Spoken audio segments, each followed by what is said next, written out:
Hi, I'm Kayleigh. I'm 30 years old. I have two daughters, Taylor and Tessa. My oldest is 2.5 and my youngest just turned 4 months. Married for 7 years and live out in Monroe. So what were some of the issues you were facing that brought you to see Allison? Yeah, so after the birth of my second daughter, I just felt really off. I felt a lot of heaviness in my pelvis and kind of just this dragging sensation. I kind of felt like I had like a marble. Every time I'd sit down, like I felt like I was sitting on a ball, and it really freaked me out. At my 6-week appointment with my midwives, they did diagnose me with a mild bladder prolapse, and never had heard about that before. It really freaked me out. I always thought that when everything I had researched on Google, Dr. Google, said that that was for like older women after menopause, and here I was 29 years old with this new baby and experiencing this, and I was terrified and ended up looking for a physical therapist to kind of help me navigate and treat, and that's how I found Allison. How was Allison's approach different to something you may have experienced before?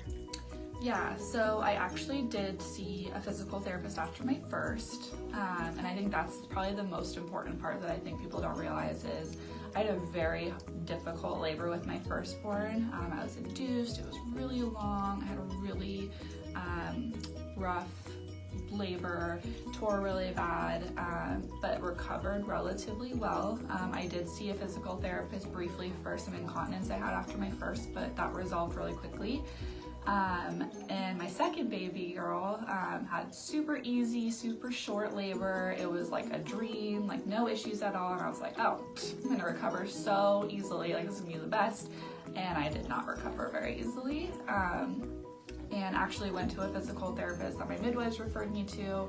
Was really unhappy with the care and the treatment that I was getting. I just felt like my concerns and what I was experiencing was kind of being brushed off, and I wasn't getting very much support. And I was pretty emotionally upset about everything too, and I really wanted to feel connected and like I could trust and communicate with the person I was working with. And I really feel like Allison just puts like her entire heart and soul into her patients, and I feel like I'm talking to a friend when I'm working with her.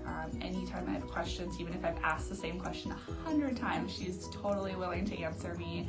No eye rolling, or like I can tell that she's never frustrated with me, and I just feel so much support and so much love and care goes into every session. So anyone that's still on the fence about seeing a pelvic PT shouldn't be. I think any woman in general, whether you are going to have children, had children, or never want to have children, I think should see a pelvic PT, and I think should see Allison. I think we take for granted as women just like the toll that our pelvic floors take just in day-to-day life, via exercise or just activities, or even if something with our job, and those muscles I think just go really undervalued and really unnoticed, and I think that they just need care. And I just believe that Allison's really like revolutionizing women's care and making it better so that we're not going to be 60, 70, 80 years old in the retirement home in a diaper, or needing hip replacements, or all these things that a lot of women kind of just let happen, I feel like, because they don't take care of themselves or know that these types of care is available for them. And I think, I know she offers those free 30-minute discovery visits, and I think everyone should see her for that. So.